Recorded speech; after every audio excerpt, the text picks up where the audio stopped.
Hey guys, how you doing today? So we have another jump pack review. This is by Vantrue Power. This is a 3250 amp jump starter and air compressor. And I'm going to put it through the typical torture test that I do on these jump packs, where I disconnect the main battery in our 2011 Toyota Tacoma that has the V6 4-liter in it, and I crank the engine totally off of the jump pack. 5 times, 5 good long cranks. Then we take it off. I will deflate the tire on our Jeep that has 33-inch tall tires. I'm going to deflate them down to 10 psi, and we're going to air a tire up to from 10 to 40, all on the same charge of the jump pack, if it'll do it. It should. This, I believe, is one of the biggest one. I think it's the second biggest one that I've done. It's a 88 watt-hour battery. But let me just kind of go over the specs. They call it a 3-in-1. The 3-in-1 is a jump starter, tire inflator, and an emergency light. On the side here, it says quick charging, LED flashlight, booster, LED, SOS, and 160 PSI capability with the air compressor. It does come in a nice case.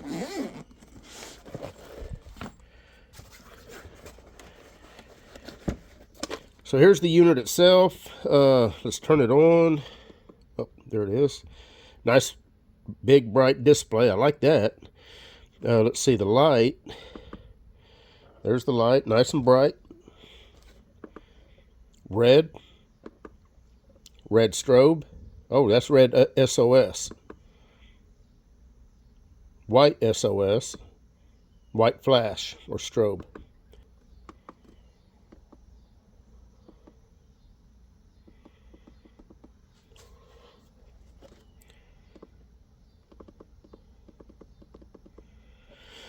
All right, so as I'm getting used to this, whenever it's powered on and you got the power button, it also says unit switch right here. You can cycle through all the units. We want to keep it on PSI. Here's the mode. So you've got truck, car, motorcycle, bicycle, ball.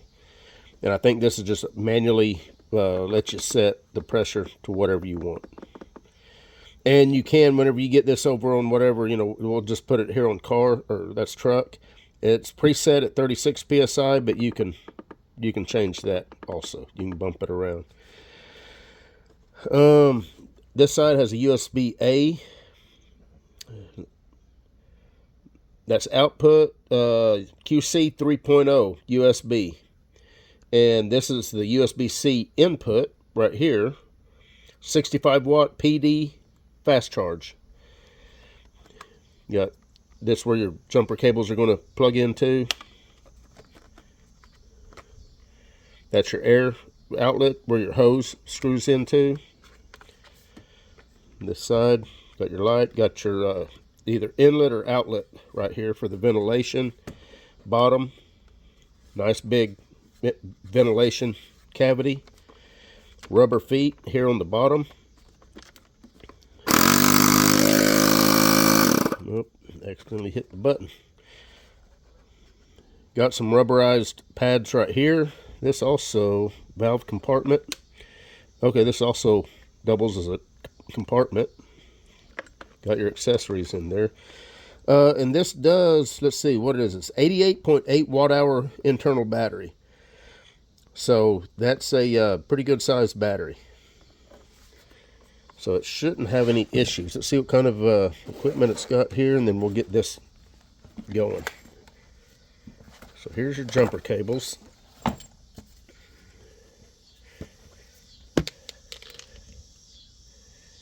Got your boost button and both your lights here for all your protections. All these do have protections. This one's no exception. So it's got like 10 different protections. If you hook this up backwards, if you short the thing together, it protects itself and it protects the car. So these are really nice to have. They prevent you from messing anything up. These clamps, they seem very nice. Nice and big and nice and strong. They're copper. Does not have the little loop, the little jumper that I like to see, but both the copper jaws also are solid copper, and they're pivoted together right here with this pin. So theoretically, they're both sides are connected.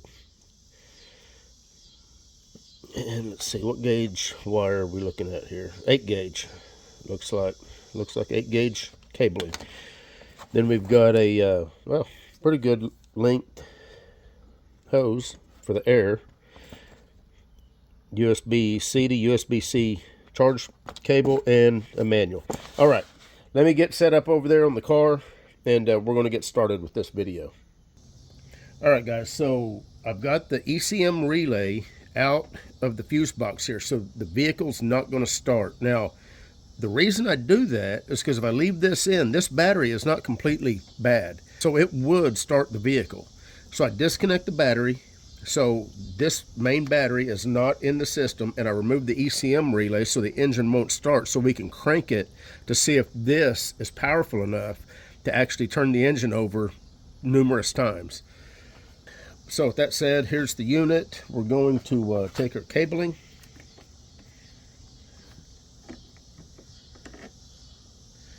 Let's see here. Connect that one there. This one here. Now a lot of times you got to hit the boost button. Let me go ahead and do that. Okay, it says ready. The reason it didn't auto detect it is because the battery terminal is disconnected. Usually if your battery is still connected, you'll probably have enough voltage in the battery to where the jump pack will detect that there's a battery in the system, and it'll automatically go green and tell you you're good to go. So let me get in. I'm going to crank this, and we're going to try to get 5 cranks out of it.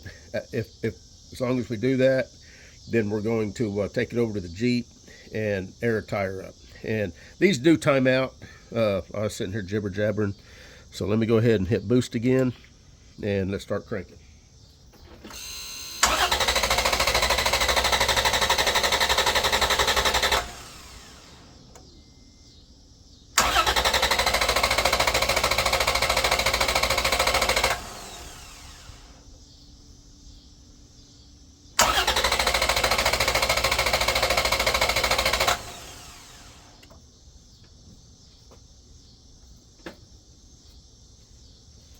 Okay, that was 3 cranks. It timed out. Let me hit boost again. We'll press on.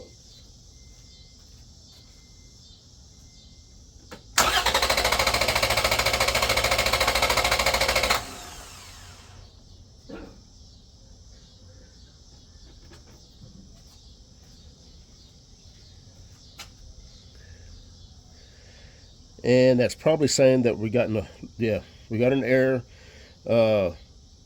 Probably got a little bit warm. Cabling is a little bit warm.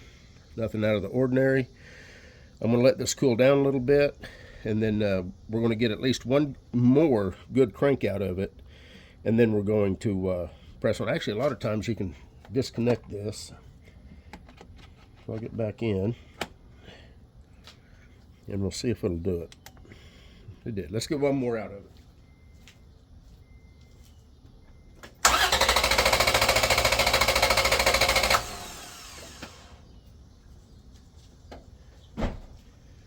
Okay, so that was 5 good cranks. So I'm happy with that.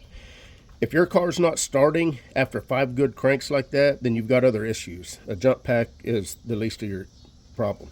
So let me get this disconnected. How many bars are we down to? Will it tell us? Does not have a power. Let's get these out of the way.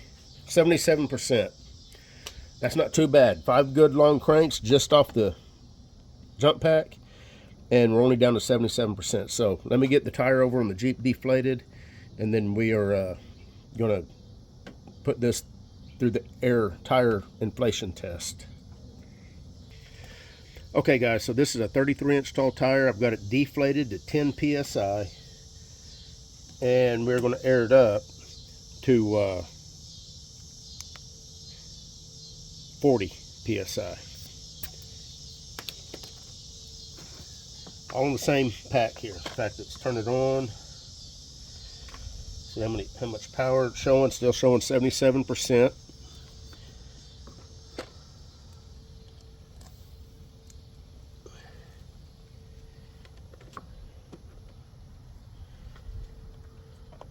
I don't know what's going to be easier for you guys to see. Do that right there. And let's see here.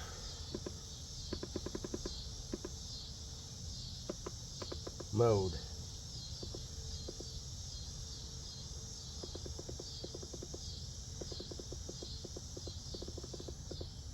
Okay, we're going to go ahead and change that to PSI.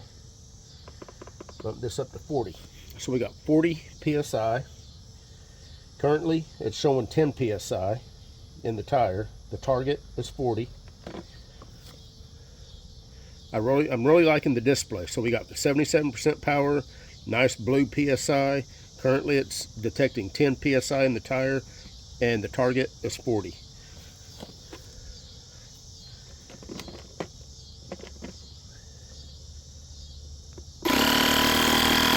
So I'm just going to let it go.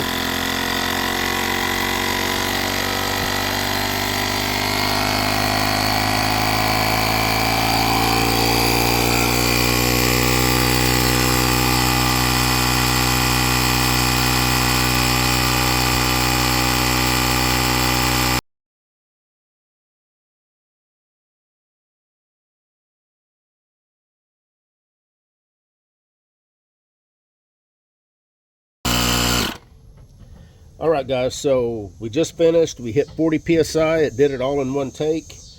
And I have to say, we're only down to 59%. This is by far the best jump pack that I have used so far. As far as cranking an engine 5 times and airing this tire up to 40 PSI and only being 59%, it's only lost 40% of its capacity.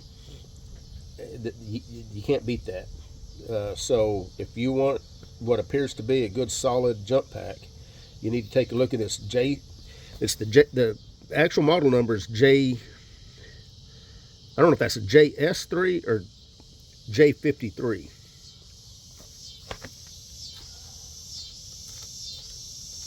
Let's see how close to 40 PSI it got. And these do get real hot right here at this outlet. So be real careful. And this one is just like all the others. It's hot. Let's see where we're sitting with our gauge here.